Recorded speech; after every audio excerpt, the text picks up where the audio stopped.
வணக்கம். இன்னைக்கு என்ன பார்க்க போகிறோம் அப்படின்னா மேக்ஸ்.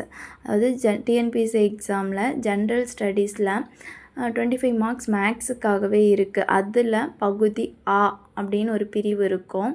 அதில் அலகு 1 திறனறிவு, அதில் பரப்பளவுங்கிற டாபிக்ஸ் பற்றி படிக்க போகிறோம்.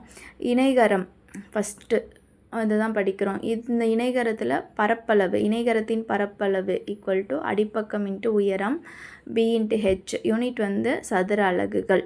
ஸோ 6th ஸ்டாண்டர்டில் இருக்க கொஷின்ஸ் தான் ஃபுல்லாகவே. ஏன்னா புக்கில் இருந்து தான் கொஷின் கேட்குறாங்க. படத்தில் உள்ள இணைகரத்தின் பரப்பளவு காண்க. ஒரு டயக்ராம் கொடுத்துருச்சு. அதில் ஏபிசிடின்னு மென்ஷன் பண்ணிவிட்டு ஹைட்டு மென்ஷன் பண்ணியிருக்காங்க. அப்புறம் அடிப்பக்கம் மென்ஷன் பண்ணியிருக்காங்க. So B equal to 15 centimetre, H equal to 4 centimetre. இணைகரத்தின் பரப்பளவுக்கான ஃபார்முலா அடிப்பக்கம் இன்ட்டு உயரம், அதாவது பி இன்ட்டு ஹெச். அப்போ பி 15, ஹெச் 4, ரெண்டையும் மல்டிபிள் பண்ணால் 60 சதுர சென்டிமீட்டர்.